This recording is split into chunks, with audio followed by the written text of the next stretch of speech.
And I'm Brooke Baldwin. To a deadly police shooting in Chicago over the weekend, just a day after Christmas. The family of one of the victims killed just filed a lawsuit against the city of Chicago. The father of Qiuntonio LeGrier's alleges not only did police have no reason to shoot his son, but that the officer who fired did not even try to give any medical care to the 19-year-old young man who, according to this lawsuit, was still alive after he was shot.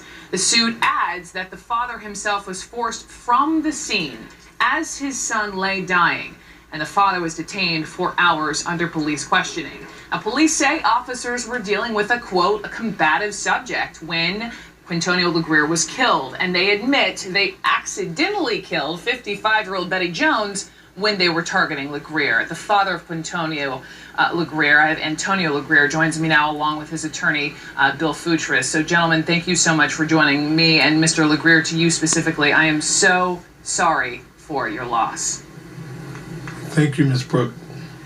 Let me just begin with you talking a little bit more about your son. I know Qiuntonio, I understand he ran a marathon for charity, helping raise money for children in Africa. He was an honors engineering student in college. Can you help us get to know him a little bit more? At this point, Ms. Brooke, he was everything you just spoke of and more. He was a kind, generous son who always contribute nothing but the utmost respect for all people. His age, older, he was the model kid, you know, wasn't perfect, but he was that type of kid that would respect anyone of authority. And he was a great son, the perfect son for me. He was a great son. He worked with me. I have my own business. He worked with me, and I developed him to be an independent son, and he was a great son. Can you now take me back to Saturday? You were the one who called police on your son. Yes. Can you first just tell me why?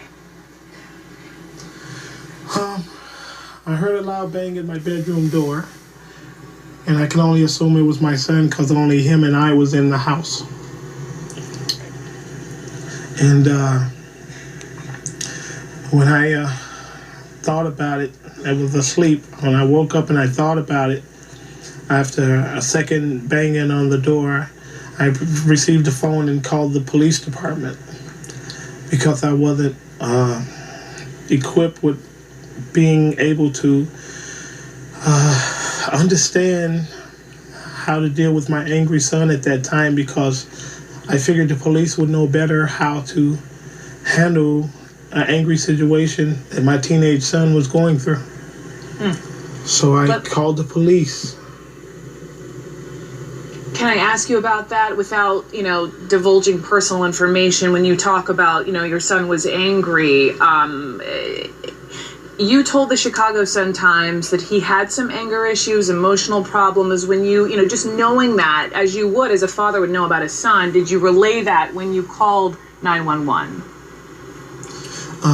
At this point, I can't remember what I said exactly, and I know that when the call was made, I had just been awoken from a sleep, so I'm not sure exactly what I said, and at this point in time, I can't remember. Okay, so you know that your son, you believe he has this bat, he's banging on your door at 4 or 5 o'clock in the morning, you're aroused from sleep, you call your neighbor, Betty Jones, essentially, and correct me if I'm wrong, but saying, listen, I'm calling police, let them come in when they arrive. Tell me what happened once police arrived at your home.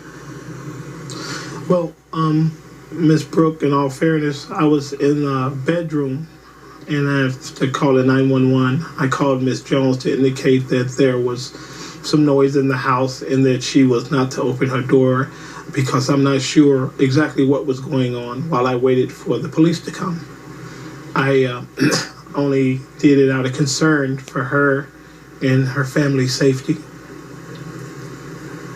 And then police arrive, and what happened? I heard a noise, which was a voice saying, whoa, whoa, whoa, to my knowledge. I can't accurately remember, but it was along those lines. And I proceeded down the staircase from my apartment on the second level. And as I got a quarter of the way down the staircase, I heard gunshots.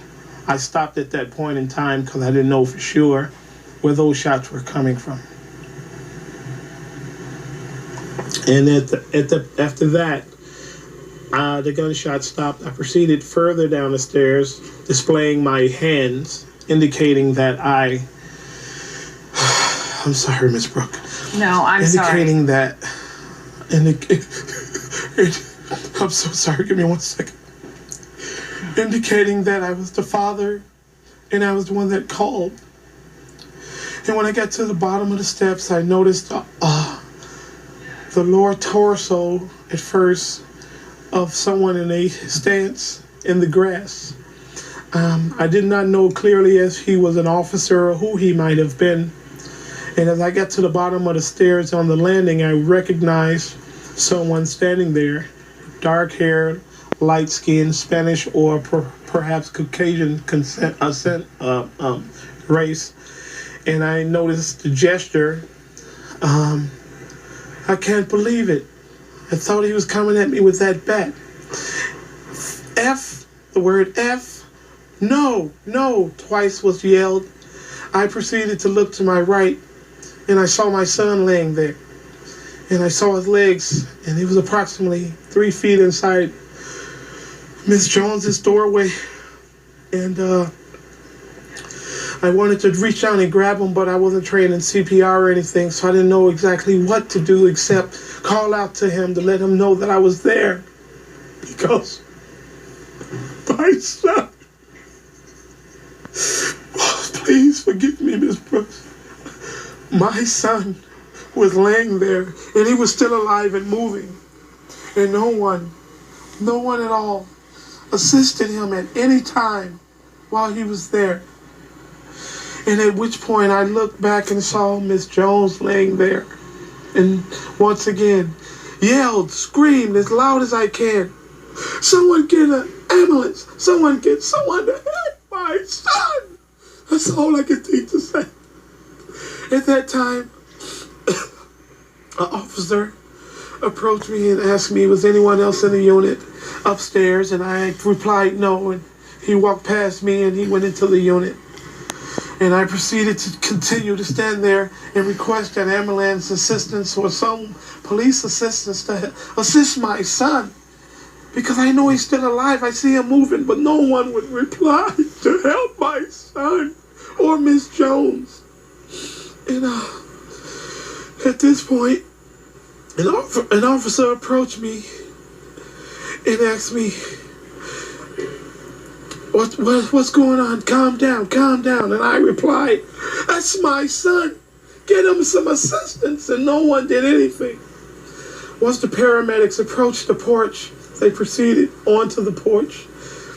And I look back in the hallway and I see them dragging my son out, not to roll him over to give him a CPR, but just to pull him out and put him on the gurney and roll him away. No one administered CPR at any point. No one. At this point, I didn't know what to say or what to do as I saw my son and Miss Jones be rolled away with no one assisting him. I begged, I plead that they assist them with CPR, yet no one assisted them at all. And all I can do was say, why my son? And everyone's looking at me. And all I can think is, why did this have to happen? I don't know why. I don't know. I cannot even begin to pretend to understand what it is like to walk in your shoes right now. I am so sorry. After Christmas, to lose your child, your neighbor, this 55-year-old woman who opens the door, she ends up getting shot accidentally. Police have acknowledged that. I want to give you a minute and just doing my job and my due diligence. If I may, just part of. No, please. do not apologize, please. But let me just make sure this is what Chicago police say. The responding officers were confronted by, this is quoting them, a combatant